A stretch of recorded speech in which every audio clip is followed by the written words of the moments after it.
नमस्कार। इस वीडियो के माध्यम से चतुर्थ श्रेणी भर्ती परीक्षा 2024 का अभी हाल ही में आपका जो स्क्रूटनिंग फॉर्म के रिगार्डिंग जो प्रोसेस चल रही है, उसमें आपको किस प्रकार से डॉक्यूमेंट्स तैयार करने हैं, आवश्यक प्रपत्र कौन कौन से हैं। यानी यहाँ पे सभी प्रपत्र है आपके जो 13 व 14 प्रकार के दे रखे हैं। यानी चाहे वो कौन सा भी अभ्यर्थी हो, किसी भी अभ्यर्थी के ऊपर जो भी एप्लीकेबल है उसके ऊपर बात करेंगे। फिर उसके अलावा जो आपके आवश्यक जो भी शपथ पत्र है वो किस प्रकार से तैयार करवाने हैं, उसका परफॉर्मा क्या है, यानी मैंने बनवा रखे हैं, किसी अभ्यर्थी के हैं तो आपके सामने प्रैक्टिकल रूप से बताएंगे किस प्रकार से तैयार करवाने हैं। उसके बाद में गजटेड अधिकारी से कहाँ पे साइन करवाने हैं, कैसे करवाने हैं, और अटेंशन फॉर्म किस प्रकार से फिलअप करना है, डिटेल से बात करेंगे। जो भी साथी चैनल पर नए हैं, चैनल को सब्सक्राइब करें, वीडियो को लाइक शेयर अवश्य करें। तो आप इस वीडियो को पूरा देखें, यानी थोड़ा वीडियो लंबा होगा लेकिन जो भी आपके जो भी क्यूरीज है वो इस वीडियो के माध्यम से कंप्लीट हो जाएगी।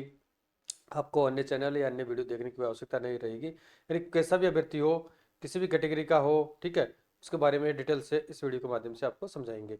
और इस फॉर्म को भरने के बाद में यानी ऑफलाइन आपको तैयार करना है, ऑफलाइन तैयार करने के बाद में ऑनलाइन आपको किस प्रकार से फिलअप करना है, ठीक है। तो उसके रिगार्डिंग मैंने एक सेपरेट वीडियो पर बना रखा है, उसका लिंक मैं इस वीडियो को डिस्क्रिप्शन में दे दूंगा। और जो ऑनलाइन सबमिट होने के बाद में आपको प्रिंट किस प्रकार से डाउनलोड करना है वो भी वीडियो मैंने बना रखा है, तो उसका भी मैं लिंक इस वीडियो के डिस्क्रिप्शन में उसको पिन कर दूंगा। आप वहाँ से देख के उस वीडियो को जो भी आपकी क्यूरीज है उस वीडियो के माध्यम से कंप्लीट हो जाएगी। अगर आपको किसी प्रकार की कोई क्यूरीज हो तो मुझे कमेंट करके बता देना, या मैं जो भी यूट्यूब वीडियो का थंबनेल है वहाँ पे मेरे कॉन्टैक्ट नंबर दे रहा हूँ, उस कॉन्टैक्ट नंबर पे आप मेरे से संपर्क करके जो भी आपका सस्पेंस है, क्यूरीज है, वो आप मेरे से शेयर कर सकते हैं। ठीक है, तो अब बात करते हैं पहले, यानी आपको जो आपके वेबसाइट पर प्रपत्र डाल रखे हैं उसमें 13 प्रकार के प्रपत्र है। तो उसमें आपके सादा प्रपत्र भी है, उसके अलावा आपको जो 50 रुपये का नॉन जुडिशल स्टैम्प पेपर है उस पर तैयार टाइप करवा के आपको तैयार करवाने हैं, वो किस प्रकार से तैयार करवाने हैं। फिर उसके बाद में राजपत्रित अधिकारी से कैसे आपको साइन करवाने हैं, स्वतंत्र स्वतंत्र साक्षियों को कैसे साइन करवाने हैं, और उसके अलावा फिर प्रेक्षापरीक्षा फॉर्म और अटेंशन फॉर्म के बारे में बात करेंगे। तो इसमें पहले बात करते हैं कि आपको जो भी आपके नज़दीक कलेक्ट्री कार्यालय हो, तहसील कार्यालय हो, एसडीएम कार्यालय हो, या कोई भी न्यायिक कार्यालय हो, वहाँ पे जो भी एडवोकेट होते हैं या नोटरी पब्लिक होते हैं, स्टाम्प बेचने वाले होते हैं, तो आप वहाँ से पहले स्टाम्प परचेज करें। ठीक है, स्टाम्प परचेज करते आपको 50 रुपये का स्टाम्प आएगा, बट उसके अलावा आपको 20-25 रुपये एक्स्ट्रा और देने होंगे, जो उनका सरचार्ज होता है, जो भी वेंडर्स होते हैं, विक्रेता होते हैं, उनको देने होंगे। और लगभग 50 से लेकर 70 रुपये आपको प्रत्येक स्टाम्प का टाइपिंग के लिए देना होगा। और लगभग 50 रुपये आपको यानी प्रत्येक स्टाम्प का जो नोटरी पब्लिक से आपको वेरीफाई करवाना है उसके लिए आपको पे करने होंगे। जो भी स्टाम्प आपके ऊपर बनेंगे वो आपको तैयार करवाने हैं। अब जो ये सामान्य घोषणा वाला स्टाम्प पेपर है, 50 रुपये का नॉन जुडिशल स्टाम्प पेपर है, इस प्रकार से नोटरी पब्लिक इसको वेरीफाई कर देगा। तो इसमें जो भी नोटरी पब्लिक वाले हैं, तो लगभग लगभग प्रत्येक नोटरी पब्लिक वाले या जो टाइपिस्ट है उनके पास में प्रोफोर्मा अवेलेबल है, आपको बताने की कोई आवश्यकता नहीं है। अगर किसी के पास नहीं है तो आपके पास में जो प्रपत्र वेबसाइट पे दे रखे हैं आपके पास फ़ोन में होंगे, तो उनको दिखा के आप इनको टाइप करवाना है आपको सेम। तो यहाँ पे सामान्य घोषणा पत्र ये यानी प्रत्येक कैटेगरी का जो कौन सा भी कैंडिडेट हो, चाहे वो विधवा हो, पृथकता हो, इसके अलावा मेल हो, फीमेल हो, और पीएच हो, एक्स सर्विसमैन हो, वाट एवर जो भी आपकी कैटेगरी है, सभी को ये सामान्य घोषणा पत्र तो जरूर बनवाना है। अब इसमें आ जाएगा, मैं आ जाएगा, कैंडिडेट का नाम आ जाएगा, पिताजी का नाम आ जाएगा, उसका रोल नंबर आ जाएगा, आवेदन क्रमांक आ जाएगा। चतुर्थ श्रेणी कर्मचारी सीधी भर्ती 24 में चतुर्थ श्रेणी कर्मचारी के पद पर अनंतिम यानी प्योरली प्रोविजन के रूप में चयनित हुआ हूँ एवं दस्तावेज सत्यापन हेतु सूचीबद्ध किया गया है, इस प्रकार से आप वो टाइप करेगा। फिर नीचे जो भी मैं शपथपूर्वक निम्नानुसार घोषणा करता हूँ या करती हूँ जो भी स्थिति है, मैं राजस्थान चतुर्थ श्रेणी कर्मचारी सीधी भर्ती 24 में अपेक्षित तथा उक्त हेतु जारी विज्ञापन में वर्णित शर्तानुसार शैक्षणिक योग्यता रखती हूँ या रखता हूँ। मुझे देवनागरी लिपि में लिखित हिंदी अथवा तथा राजस्थानी संस्कृत का ज्ञान है। यानी जो भी लैंग्वेज है यहाँ पे ब्रीफ में बात करेंगे वो टाइप कर देगा। टाइप करते ही अटेस्टेड कर देगा नोटरी पब्लिक, और जो जिस जिस तारीख को आप अटेस्टेड करवाते हैं वो तारीख यहाँ पे फिलअप हो जाएगी, और जो उसकी सेल होती है वो सेल यहाँ पे लग जाएगी। यानी आपको सामान्य जो आपका सामान्य परफॉर्मा शपथ पत्र का उसमें 5 बिंदु है, तो 5 बिंदु आपको टाइप करवाने हैं। यानी उनके पास में परफॉर्मा है, अगर परफॉर्मा नहीं है उनके पास में तो आपको दिखा देना, वो सेम लैंग्वेज लिख के टाइप कर देगा। दिनांक आ जाएगा, और जिस स्थान पे आप बना रहे हैं वो स्थान आ जाएगा, और यहाँ पे हस्ताक्षर आएंगे, कैंडिडेट के हस्ताक्षर होंगे, निवासी जो कैंडिडेट का स्थायी पता है स्थायी पता आ जाएगा और उसकी ईमेल आईडी आ जाएगी, नीचे अटेस्टेड कर देगा नोटरी पब्लिक वाला। ठीक है, तो ये आपको यानी अब इसमें क्या है कि दो पेपर लगेंगे, यानी एक तो आपका 50 रुपये का स्टाम्प पेपर लगेगा, उसमें क्या इसमें थोड़ी लैंग्वेज ज़्यादा है, सब ज़्यादा है। तो जो आपका मेन पेपर है, मेन फर्स्ट पेपर है आपका नॉन जुडिशियल स्टाम्प वाला, उसमें क्या कि ये आ नहीं पाएंगे, तो इस कारण से पीछे एक पाई पेपर और लगाना पड़ेगा। ठीक है, तो पीछे पाई पेपर लगेगा, वहाँ पे ये आपको करवाने हैं। ये तो हो गया आपका सामान्य। फिर नेक्स्ट स्टाम्प पेपर बनेगा आपका विवाहित अभ्यर्थियों के द्वारा, यानी जो भी मैरिड पर्सन है उनको ये स्टाम्प पेपर इस प्रकार से बनाना है। यानी नोटरी पब्लिक के पास में सब ये परफॉर्मा है, अगर नहीं है तो आपके पास में होगा, उसको दिखा के बना सकते हैं। तो अभी 4th ग्रेड की बड़ी भर्ती परीक्षा है, तो सभी को पता है कि क्या परफॉर्मा है क्या नहीं है। ऊपर आ जाएगा विवाहित अभ्यर्थी के द्वारा प्रस्तुत किया जाने वाला घोषणा पत्र 50 रुपये का नॉन जुडिशियल पेपर आ जाएगा। मैं यानी कैंडिडेट का नाम आ जाएगा, पिता का नाम आ जाएगा, और जो भी उसकी एड्रेस है, शपथ पूर्वक घोषणा करता हूँ या करती हूँ जो भी है, मेरा नाम चतुर्थ श्रेणी सीधी भर्ती 24 में चतुर्थ श्रेणी कर्मचारी के पद पर प्रोविजनली यानी प्योरली प्रोविजन रूप से चयनित हुआ है या हुई हूँ। मेरा विवाह दिनांक जो भी है, विवाह के समय मेरे घर वालों ने ना तो दहेज लिया है ना ही दहेज दिया है। भविष्य में दहेज लिए जाने के संबंध में मेरे पति या पत्नी एवं ससुराल पक्ष की ओर से कोई शिकायत विभाग न्यायालय में दर्ज करवाई जाती है तो मेरी नियुक्ति समाप्त किए जाने का नियुक्तिकर्ता को पूर्ण अधिकार होगा, जिसके लिए मैं प्रार्थिया या प्रार्थी जिम्मेदार रहूंगा या रहूंगी। ठीक है, इस तरह आ जाएगा। अब इसमें कैंडिडेट के सामने कंफ्यूजन है कि यहाँ तो नाम आ जाएगा जो भी अभ्यर्थी है, चाहे वो महिला हो चाहे पुरुष हो, वो घोषणाकर्ता का नाम आ जाएगा। अब यहाँ पे क्या होगा कि अभ्यर्थी के पिता, यानी जो भी अगर महिला अभ्यर्थी है, महिला अभ्यर्थी है तो महिला अभ्यर्थी के पिता के यहाँ पे साइन हो जाएंगे, जो भी XYZ नाम है पिताजी का। अगर पुरुष अभ्यर्थी है तो पुरुष अभ्यर्थी के पिता का यहाँ पे साइन हो जाएंगे। ठीक है, ये हो गया। अब इसमें क्या करना है कि अभ्यर्थी के ससुर, यानी जो अभ्यर्थी का ससुर है, चाहे अगर महिला अभ्यर्थी है तो अपने पति के पिताजी के साइन होंगे, अगर पुरुष अभ्यर्थी है तो अपनी पत्नी के पिताजी के यहाँ पे साइन हो जाएंगे, और यहाँ पे अभ्यर्थी की पत्नी या पति के साइन होंगे, पति या पत्नी के। ठीक है, यहाँ पे जो भी स्थिति है उसके अकॉर्डिंग आपको लिखना है, पति या पत्नी आपके ऊपर जो भी एप्लीकेबल है। अगर महिला अभ्यर्थी है तो यहाँ पे पति के साइन होंगे, अगर पुरुष अभ्यर्थी है तो पत्नी के साइन हो जाएंगे, नाम और पता आ जाएगा। और यहाँ पे एक स्वतंत्र साक्षी के हस्ताक्षर होंगे, किसके होंगे, एक स्वतंत्र साक्षी के यहाँ पे हस्ताक्षर किए जाएंगे। अब इसमें सबसे बड़ा कंफ्यूजन यह है कि कई ऐसे अभ्यर्थी है जिनके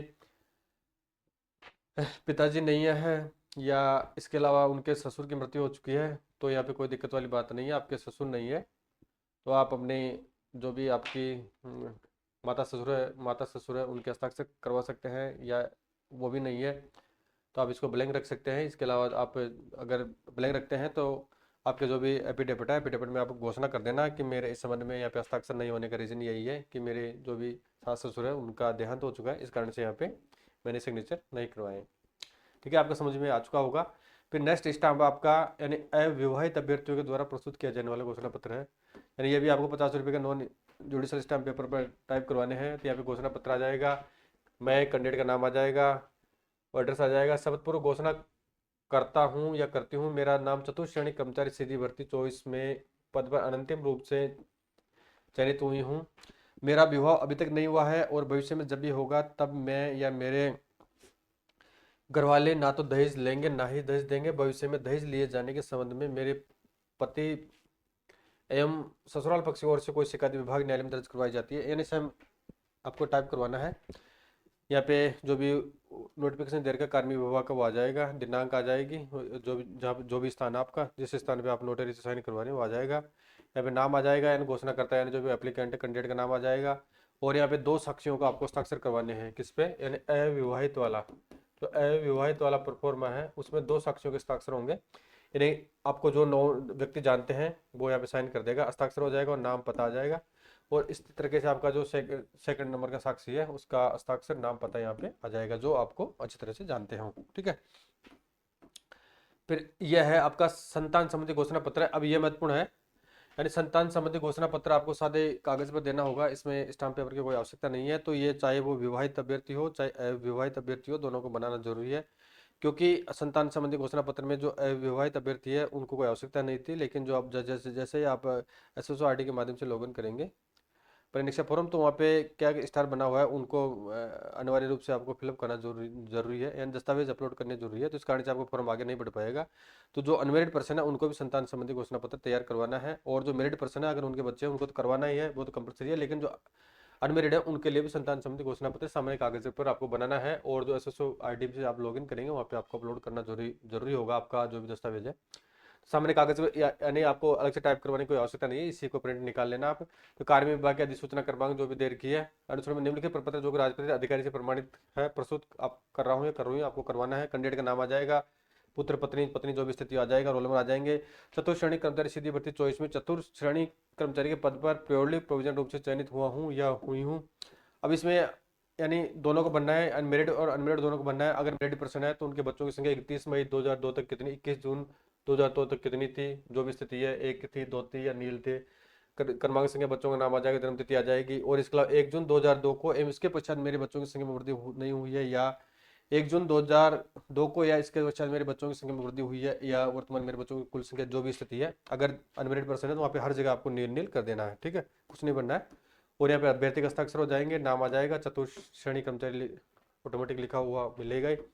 और यहाँ पे राजपत्रित अधिकारी के हस्ताक्षर होंगे, नीचे लिखा है मेरे समक्ष हस्ताक्षर किए राजपत्रित अधिकारी के हस्ताक्षर में दिनांक व मोहर के। तो यहाँ पे आपका जो भी राजपत्रित अधिकारी आपका नाम है उसका यहाँ पे सिग्नेचर हो जाएंगे। फिर आपका आ जाएगा वचन पत्र, यानी वचन पत्र आपको तैयार करवाने हैं। यानी आप परीक्षा फॉर्म ऑनलाइन भरेंगे तो उसमें अपलोड वाला सेक्शन होगा, वहाँ पे अपलोड करने होंगे आपको सामान्य कागज पर, यानी इसी का प्रिंट आपको लेना है। जो भी दे रखे अलग से टाइप करवाने की आवश्यकता नहीं है, सामान्य कागज वचन पत्र है। कैंडिडेट का नाम आ जाएगा, मैं पुत्र पुत्री श्रीमत जो भी स्थिति है, निवासी आ जाएगा, वचनबद्ध हूँ कि मैं धूम्रपान एवं गुटखा सेवन नहीं करता हूँ करती हूँ, यानी स्मोकिंग का आपको वचन पत्र देना है। और अभ्यर्थी का हस्ताक्षर आ जाएंगे, उसका नाम आ जाएगा, स्थान आ जाएगा और दिनांक यहाँ पे आ जाएगा। ये सिंपल प्रपत्र है। फिर एक आपको तैयार करवाना है संविधान संबंधी प्रतिज्ञा पत्र, शपथ पत्र, सामान्य कागज पर स्टाम्प की कोई आवश्यकता नहीं है। इसमें कैंडिडेट का नाम आ जाएगा, मैं पुत्र पुत्री जो भी नाम है, रोल नंबर आ जाएंगे। चतुर्श्रेणी सीधी भर्ती 24 में चतुर्श्रेणी कर्मचारी के पद पर प्योरली अंतिम रूप से चयन हुआ हूँ या हुई है, मैं शपथपूर्वक निम्नानुसार घोषणा करता हूँ या करती हूँ, जो भी लिखा हुआ है वो इसमें मेंशन रहेगा। और नीचे अभ्यर्थी का हस्ताक्षर हो जाएंगे, स्थान आ जाएगा और दिनांक यहाँ पे आ जाएगी, ठीक है। ये सिंपल है, ये अपलोड करने आपको।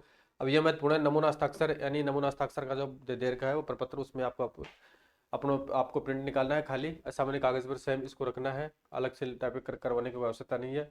अभ्यर्थी इस प्रारूप का प्रिंट लेकर दस्तावेज सत्यापन के मूल अपने साथ लेकर आना है, यानी जो जैसे आप इसको फिलअप करेंगे, इसको अपलोड करवाएंगे एसएसओ आईडी से, तो इसको सुरक्षित रखना है। और जब आपका डीवी होगा उस समय आपको इसको जो भी ओरिजिनल इसको साथ में लेकर जाना होगा। तो यहाँ पे अभ्यर्थी का नाम आ जाएगा, रोल नंबर आ जाएंगे, वो दस्तावेज सत्यापन के दिनांक, समय एवं दल संख्या इसको खाली छोड़ना है, यानी जब दस्तावेज सत्यापन होगा उस समय जो टीम होगी वो इसको फिलअप करेगी।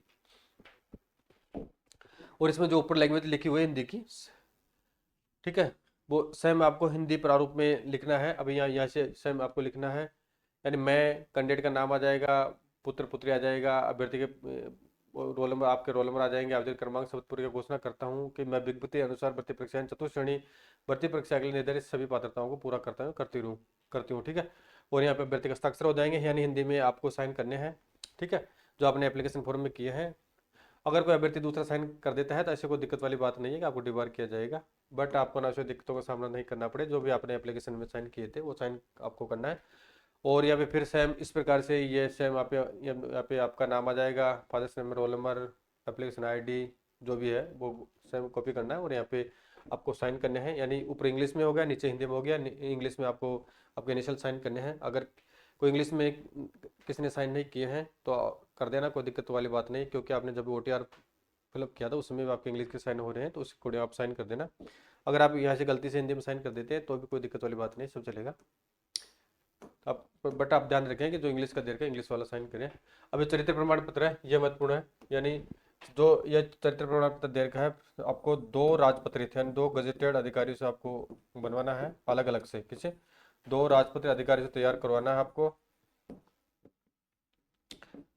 अब इसमें जो भी ये प्रिंट दे रखा है वेबसाइट पे, इसको आपको डाउनलोड करना है, उसका प्रिंट लेना है। यहाँ पे प्रमाणित किया जाता है कि श्री कुमारी श्रीमती जो भी नाम है, पुत्र पत्नी पिता का नाम आ जाएगा, निवासी आ जाएगा, को मैं व्यक्तिगत रूप से जितने भी वो वर्षों से 2 वर्ष से 5 वर्ष से या 10 वर्षों से या 2 वर्ष से 6 महीने जो भी स्थिति है वो ऑटोमेटिक भर देगा, जानता हूँ जानती हूँ, तथा उक्त जहाँ तक मेरी जानकारी में इनका नैतिक चरित्र उत्तम उत्तम है।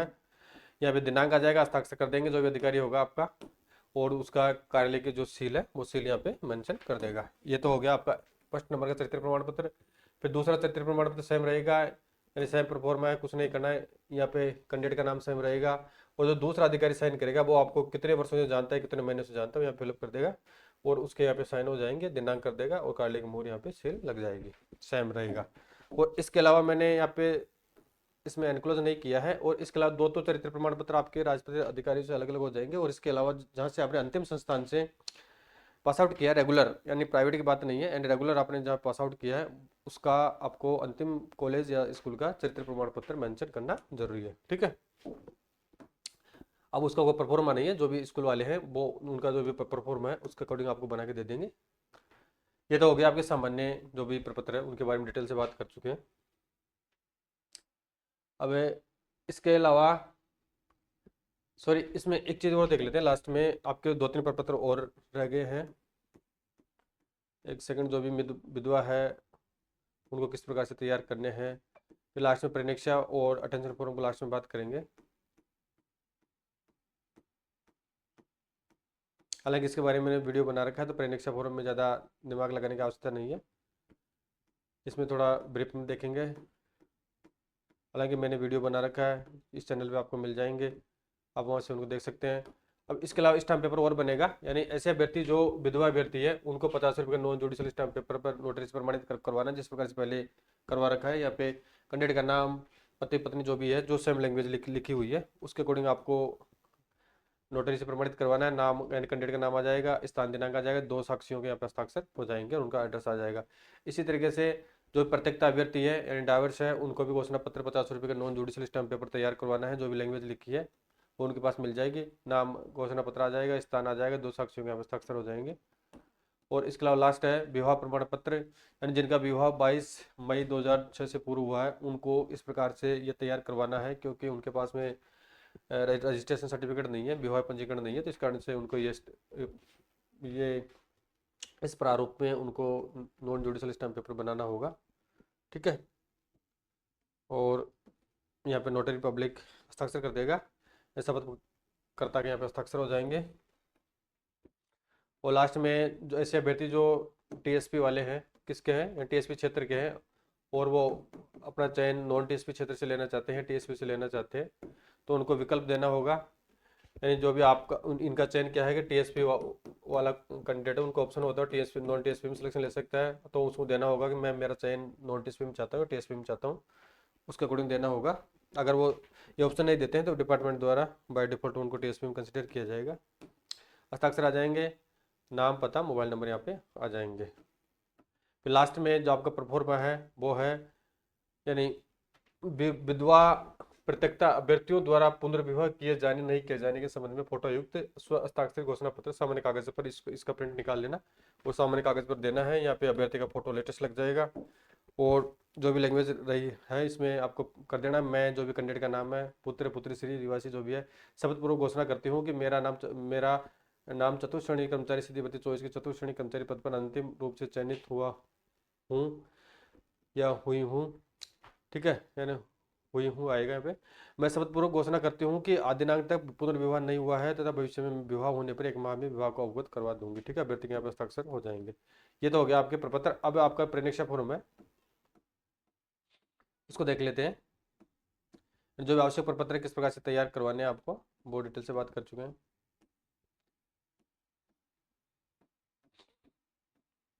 अब ये प्रेक्षा फॉर्म है। अब इसमें देर का है कि आवेदन पत्र के साथ सचिव को 100 रुपये के पोस्टल ऑर्डर का उससे लगाना है, तो ये किसी को मतलब नहीं है, क्योंकि अब ऑनलाइन बनना है तो आपका चालान के माध्यम से 100 रुपये आपको जमा करवाने होंगे। आवेदक का नवीनतम हस्ताक्षर फोटो यहाँ लग जाएगा, और ये 2 प्रतियों में आपको तैयार करना है। विशेष रूप से ध्यान रखना है कि 2 प्रतियों में इसको आपको तैयार करना है। अब इसको देखते हैं किस प्रकार से फिलअप करना है। इसमें कैंडिडेट के रोल नंबर आ जाएंगे, आवेदन आपके जो भी आवेदन क्रमांक आ जाएंगे, मेरिट क्रमांक, जो भी आपका जो रिवार्ड रिजल्ट है वो दे रखा है वो आपको फिलअप कर देना है। अगर आप नहीं करते कोई दिक्कत वाली बात नहीं, पोस्टल ऑर्डर की कोई आवश्यकता नहीं है। विज्ञापन संख्या अगर भरना चाहिए तो भर दो, नहीं कोई आवश्यकता नहीं है। जो आपका ऑनलाइन होगा उसमें बाय डिफॉल्ट आएगा। पद कोड करने की आवश्यकता नहीं है, पद का नाम चतुर्थ श्रेणी आ जाएगा। विभाग का नाम बनने की कोई आवश्यकता नहीं है। और जो आरक्षण वर्ग में जो भी आपका वर्ग है, जैसे सामान्य है, ईडब्ल्यूएस है, पिछड़ा है, जो भी स्थिति है, तो वो टिक कर देना है, बाकी पे आपको क्रॉस कर देना है। और 12 जिले के किशनगंज साहबा तहसील के जो एरिया अगर वो है तो यहाँ पे टिक कर देना है, अदर जो उनको क्रॉस कर देना है। मूल निवास में और जन्म स्थान में जो भी आपका मूल निवास है, आपका यानी काका है, राज्य आ जाएगा, जिला तहसील आ जाएगा, अन्य टिप्पणी को देना चाहते हो तो दे सकते हैं, अदरवाइज कोई जरूरत नहीं है। जन्म स्थान आपका किस राज्य में हुआ, किस जिले में हुआ, किस तहसील में हुआ देना है। और अतिरिक्त विशेष श्रेणी आवेदक संबंधित कॉलम में हाँ अंकित करे, शेष कॉलम को एक्स कर देना है, यानी काट देना है। यानी आप महिला है तो महिला में आप विवाहित है, अविवाहित है, विधवा है या डाइवर्स है, विशेष जो जन्म दृष्टि न अपदृष्टि या मूक बधिर है, यानी जो भी पीएच की कैटेगरी वो दे रखी है।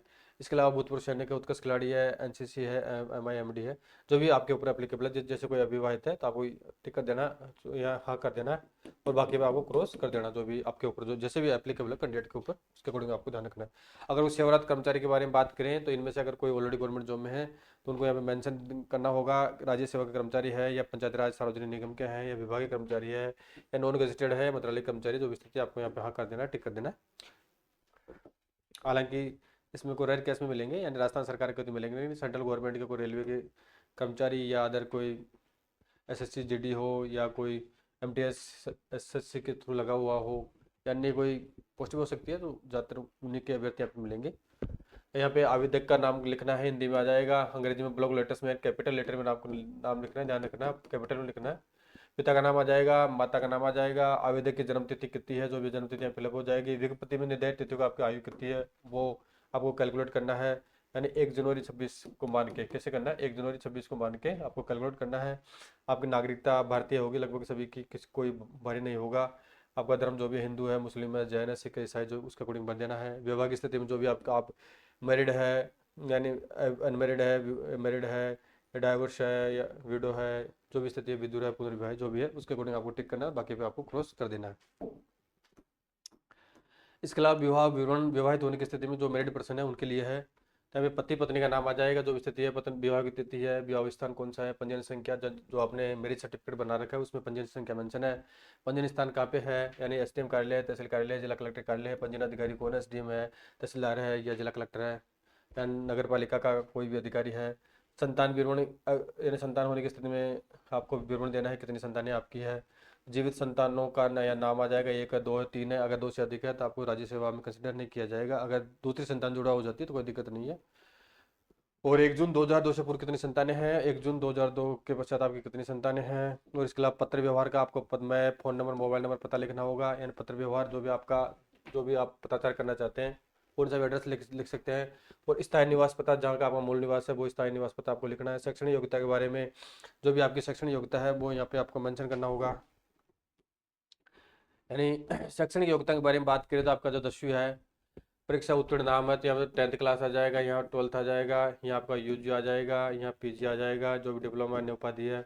कुल प्राप्तांक जैसे आपके प्राप्तांक मान के चलो 10वीं का 1000 का होता है, किसी का 400 नंबर आ जाएगा, जो भी परसेंटेज बनी हुई यहाँ आ जाएगी, ग्रेड आपको फर्स्ट है, सेकंड थर्ड है, जो भी आ जाएगा। किस वर्ष में आपने पास आउट किया ऐच्छिक विषय 10वीं में ओल आता है। और आपका जो 12वीं है, अगर कोई साइंस साइंस कर देना, आर्ट्स आर्ट्स कर देना, कॉमर्स कॉमर्स कर देना, ठीक है। और अगर आप साइंस में तीनों सब्जेक्टों को दिखाना चाहते हैं, केमिस्ट्री, फिजिक्स, मैथ या बायो, बॉटनी, और कॉमर्स में आप दिखाना चाहते हैं एबीसीडी, एफएम, बीएडीएम, और आर्ट्स में जो भी आपके तीनों सब्जेक्ट दिखाना चाहते हैं आप उनको मेंशन कर सकते हैं। कोर्स की अवधि आपकी 1 वर्ष, ठीक है। रोल नंबर कितने जो भी आ जाएगा। आपका बोर्ड विश्वविद्यालय कौन सा है, ज़्यादातर राजस्थान में आरबीएससी अजमेर से करते हैं, इसके अलावा सीबीएसई भी हो सकता है और अन्य बोर्ड भी हो सकते हैं, जो भी बोर्ड आपको फिलअप कर देना है। और रोल नंबर क्रमांक आपको यहाँ पे फिलअप कर देना है, ठीक है। तो यहाँ पर रोल नंबर और रोल नंबर क्रमांक दे रखे हैं, तो रोल नंबर आपका यहाँ फिलअप कर देना। रोल नंबर क्रमांक में जो सीरियल नंबर है वो आप फिलअप कर सकते हैं, अगर आप इसको ब्लैंक रखते हैं तो ब्लैंक पे रख सकते हैं। इसी तरीके से आपकी जो भी एजुकेशन क्वालिफिकेशन है वो आपको फिलअप करनी है। इंटर्नशिप यदि लागू हो, किसी के ऊपर अभी कोई इंटर्नशिप लागू है, किसी को एक्सपीरियंस है तो फिलअप कर सकता है, इसकी आवश्यकता नहीं है, अगर आप करना चाहते हैं तो कर सकते हैं। रजिस्ट्रेशन विवरण पैरामेडिकल, इसकी कोई आवश्यकता नहीं है। पद हेतु आवश्यक अनुभव, उक्त पद हेतु विज्ञप्ति में कोई अनुभव आवश्यक है तो यहाँ पे कोई आवश्यकता नहीं है, क्रॉस कर देना इसको। अतिरिक्त विस्तृत सूचना है, इसमें बता रखा है कि यदि आपने पूर्व की सूचना क्रमांक संख्या 15 से भिन्न भी कार्य किया है या कार्यरत है, उसका पूर्ण विवरण आपको देना है, ठीक है। जो भी आपने काम किया स्थायी अस्थायी रूप से, पद का नाम, नियुक्ति अधिकारी का पदनाम, विभाग, पद ग्रहण करने की दिनांक है, पद छोड़ने की दिनांक है, आप स्थायी थे, अस्थायी थे, संस्थायी कर्मचारी थे, वेतनमान या मूल वेतन, संलग्न संख्या, जो भी आपके एनक्लोजर है, ज्वाइनिंग डेट का, रिलीविंग डेट का जो भी सदस्य स्लिप आपको मेंशन करना है। इसमें कोई आवश्यकता नहीं है, आप करना चाहे तो कर सकते हैं। और नेक्स्ट आप यदि आप विज्ञापन के अकॉर्डिंग अधिकतम आयु सीमा में छूट चाहते हैं तो अगर कोई और एज कैंडिडेट है तो उसको विज्ञापन में जो भी छूट प्रोविजंस दे रखे हैं उसके अकॉर्डिंग जो प्रमाण पत्र आपको संलग्न करने होंगे, जो भी इसमें दे रखा है उसके अकॉर्डिंग आप जो भी आपके ऊपर एप्लीकेबल है वो आप इसको फिलअप करें। और 5वें नंबर का है, यानी आपने कुछ 4थे नंबर का रिसर्च किया है, पीएचडी किया है, कोई अनुभव पुरस्कार आपको मिला है वो मेंशन कर देना है। तो अगर आप नहीं करना चाहते हैं कोई दिक्कत नहीं है, अगर किसी को मिला है तो कर सकते हैं, अदरवाइज यहाँ कोई आवश्यकता नहीं है। और यहाँ पे आपको आयोग या बोर्ड द्वारा कभी ब्लैक लिस्टेड किया गया है किसी अभ्यर्थी को तो विभाग का नाम लिखना है, पद परीक्षा का नाम लिखना है, वर्ष लिखना है, कारण लिखना है। और लास्ट में आवेदक द्वारा शपथ युक्त घोषणा पत्र है, तो यहाँ पे आपका स्थान आ जाएगा जो भी स्थान है, और यहाँ डेट आ जाएगी और आवेदक के यहाँ पे पूर्ण हस्ताक्षर हो जाएंगे। फिर ये संलग्न सूची प्रपत्र 2 है। अब संलग्न सूची में आपका जो भी 10वीं का मार्कशीट है, अब 10वीं का क्या है कि पहले 2010-12 तक तो जो मार्कशीट आती थी, मार्कशीट अलग आती थी, प्रमाण पत्र अलग आता था, और उसके बाद में 10-12 वर्षों में भी लेटेस्ट जो मार्कशीट वो प्रमाण पत्र एक ही आता है। जिन अभ्यर्थियों के मार्कशीट और प्रमाण पत्र अलग अलग है, ठीक है, तो उनका दोनों का यहाँ पे विवरण लिख देना आपको, और एक का लिखना चाहिए एक का लिख सकते हैं, कोई दिक्कत वाली बात नहीं है। और जिनका एक ही मार्कशीट है तो जो आपका जो जारी क्रमांक दिनांक यहाँ पे आ जाएगा, संलग्न संख्या कितनी संख्या में आप लगा रहे हैं तो ये एक ही होता है। अगर किसी का प्रमाण पत्र मार्कशीट अलग अलग है तो यहाँ 2 हो जाएंगे।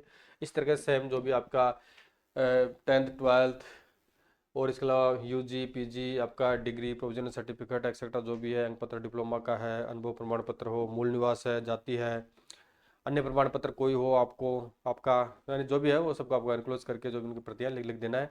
और कार्यालय टिप्पणी है इसको ब्लैंक रखना है। जब आपका डीवी होगा तो उसमें इसी प्रेक्षक फॉर्म के आधार पर जो भी टीम होगी चेक करेगी, उनको लगता है कि डॉक्यूमेंट सही है तो यहाँ पे आपको वेरीफाई करके एलिजिबल कर देंगे। अगर इसमें कुछ प्रॉब्लम है तो यहाँ पे मेंशन कर देंगे जो भी रीजन है, हस्ताक्षर में दिनांक पदनाम उनका आ जाएगा, तो इससे आपको कोई मतलब नहीं है। अब इसमें क्या, ऐसे अभ्यर्थी जो अपेयरिंग में है यानी पद की अपेक्षित योग्यता के हिसाब से आप अपेयरिंग में है तो यहाँ पे संस्था प्रदान से जहाँ पे आप डिग्री या डिप्लोमा जो भी कोर्सेज कर रहे हैं वहाँ से प्रमाणित करवा के आपको लाना है। तो इसमें आपका 10th पास देर का है तो यहाँ पे किसी भी अभ्यर्थी को पढ़ने की कोई आवश्यकता नहीं है, इसका ब्लैंक रख सकते हैं या आप कैंडिडेट का साइन करवा लेना, ठीक है, यहाँ पे कोई आवश्यकता नहीं है क्योंकि 10वीं पास योग्यता है। और अभ्यर्थी की संक्षिप्त चेकलिस्ट है प्रपत्र 4 में। चेकलिस्ट में इसमें जहाँ तक लगभग जो लेफ्ट साइड, ये आपका लेफ्ट साइड का है तो सर्वतानुरूप यही आएगा लगभग सभी का। तो यहाँ जो भी आपके ऊपर एप्लीकेबल है उसको टिक कर देना आप। और जो आपकी श्रेणी है, ठीक है, तो उसी श्रेणी में होंगे आवेदन की तिथि से पूर्व जो भी स्थिति है, तो लगभग इसमें सभी वैलिड है। तो आपका जो राइट लेफ्ट साइड का है तो यहाँ पे सभी के टिक हो जाएंगे और अनुभव की कोई यहाँ पे आवश्यकता नहीं है। और ये 4थे नंबर का इंपॉर्टेंट है, अभ्यर्थी की विज्ञप्ति में निर्धारित तिथि को आयु क्या है। जो भी आपकी 1 जनवरी 26 को आयु कितनी बन रही है, 20 वर्ष 25 वर्ष 30 वर्ष जो भी स्थिति है वो बनना है। विज्ञप्ति अनुसार निर्धारित तिथि की आयु क्या है तो 18-40 होगी। और अभ्यर्थी स्वयं को निम्न में किस श्रेणी में मानता है तो आप जो भी कैटेगरी आपका ST SC एक्सेट्रा जो भी है उसके अकॉर्डिंग आपको फिलअप कर देना है। अधिकतम आयु सीमा में विविध श्रेणियों वर्गों के लिए देय छूट के सामने प्रावधान है। जो भी अभ्यर्थी है अगर वो ओवर एजड है, उन्होंने छूट का लाभ लिया है, जो भी उनके ऊपर प्रावधान लागू है तो उनके हिसाब से उनको यहाँ पे टिक कर देना है, ठीक है। अधिकतम आयु में छूट वर्षों में जो भी छूट ली है अभ्यर्थी टिक करे। और कार्यालय उपयोग ये ब्लैंक रखना है, जो कार्यालय की टीम होगी वो यहाँ पे चेक करेगी। आवेदक के हस्ताक्षर हो जाएंगे। और प्रेक्षक टिप्पणी है, कार्यालय उपयोग हेतु है, यानी आवेदन पत्र प्राप्ति की अंतिम तिथि है, कार्यालय में आवेदन पत्र प्राप्ति की तिथि है, ठीक है, ये उनका काम है, आपको यहाँ से कोई मतलब नहीं है, वो अभिशंसा कर देंगे। यानी आवेदक को स्पष्ट रूप से चयन हेतु अनुमत किया जाए या निम्न कारणों से अस्थायी यानी सशर्त रूप से चयन हेतु अनुमत किया जाए या अपात्र घोषित किया जाए, जो भी स्थिति है वो यहाँ पे मेंशन कर देंगे और वहाँ पे जो प्रेक्षक टीम होगी उसके यहाँ पे साइन हो जाएंगे। तो ये आपको ब्लैंक रखना है, इससे आपको कोई मतलब नहीं है, ठीक है। ये तो हो गया आपको प्रेडिक्शन फॉर्म या 2 प्रतियों में तैयार करना है और 2 प्रतियों में ही आपको अटेंशन फॉर्म तैयार करना है। यानी अटेंशन फॉर्म है ये आपका जो आपका जैसे आपका अंतिम रिजल्ट आएगा और विभाग द्वारा आपको पोस्टिंग दी जाएगी तो उसमें पुलिस सत्यापन होगा। एंड पुलिस सत्यापन का मतलब यह है कि अभ्यर्थी के ऊपर किसी प्रकार का कोई क्रिमिनल केसेज FIR दर्ज नहीं है। अगर अपराधी व्यक्तियों को सरकार नौकरी दे तो फिर ये राज्य कार्य के लिए अच्छा नहीं रहता है, इस कारण से पुलिस सत्यापन किया जाता है। यानी जो व्यक्ति किसी भी केसेज में फंसे हुए नहीं है उनको ही गवर्नमेंट नौकरी दी जाएगी। जिनके ऊपर क्रिमिनल केसेज दर्ज है और अंडर ट्रायल है, ठीक है, तो उनको राजकीय सेवा के लिए मान्य नहीं किया गया है। तो आपका पुलिस वेरिफिकेशन होगा, जहाँ भी आपका निवास है, जहाँ से आपने क्वालिफिकेशन की है उस सभी जगह से आपका पुलिस सत्यापन किया जाएगा। इसके रिगार्डिंग इसको आपको 2 प्रतियों में तैयार करवाने हैं। यहाँ पे आपका कलर साइज लेटेस्ट फोटो लग जाएगा और इसमें आप क्रॉस साइन आपको करने हैं। अब इसको विशेष रूप से ध्यान रखना है कि आप ब्लू या ब्लैक पेन से, किसे ब्लू या ब्लैक पेन, कौन सा भी पेन हो, ब्लू या ब्लैक पेन से आपको फिलअप करना है, और सिर्फ कैपिटल लेटर में, किसमें करना है, यानी कैपिटल लेटर या ब्लॉक लेटर में आपको फिलअप करना है। यहाँ पे कैंडिडेट का नाम आ जाएगा, सरनेम, यानी जैसे कोई राजेश कुमार मीणा है तो राजेश कुमार आ जाएगा, सरनेम में आपका मीणा आ जाएगा, रोल नंबर आ जाएगी, मेरिट मेरिट आपकी जो भी रिवाइज रिजल्ट में दे रखी है वो आपको फिलअप कर देनी है। अगर आप नहीं करना चाहते तो कोई दिक्कत वाली बात नहीं है। प्रेजेंट एड्रेस आ जाएगा, आपका विलेज आ जाएगा, डिस्ट्रिक्ट आ जाएगा, पिन आ जाएगा, जो भी स्ट्रीट लैंड आपकी गली है, थाना है, तहसील, सब इसमें आ जाएंगे। और जहाँ पे, ठीक है, आपको प्रेजेंट एड्रेस कहाँ है आपको आ जाएगा, होम एड्रेस आपका स्थायी पता कहाँ है वो आ जाएगा सेम। और इसमें ये बता रखा है, ये अब इसमें कई सारे अभ्यर्थी कंफ्यूजन में है, तो इसको मैं कंफ्यूजन दूर कर देता हूँ आपका। इसमें बता रखा है particulars of places where you have resided for more than 1 year during the preceding 5 year, यानी पिछले 5 वर्षों में आप 1 साल से अधिक जहाँ पर भी रहे हैं, यानी पिछले 5 वर्षों में आप 1 साल से अधिक जहाँ पर रहे हैं उसका विवरण आपको देना है, कब से लेके कब तक। उसका जो भी एड्रेस है आपको, house number, land, state, road, village, थाना, तहसील, तहसील जो भी आपकी है सब आपको मेंशन करने होंगे। फिर नेक्स्ट है फादर्स डिटेल फिलअप करनी है, तो फादर डिटेल के बारे में बात करने में उसका फुल नेम आ जाएगा, प्रेजेंट एड्रेस आ जाएगा, परमानेंट एड्रेस आ जाएगा, उसका प्रोफेशन यानी उनका पैसा क्या है, एग्रीकल्चर है या कोई जॉब में है या बिजनेसमैन है, ठीक है, जो भी है वो उनका पैसा आ जाएगा, प्रोफेशन आ जाएगा।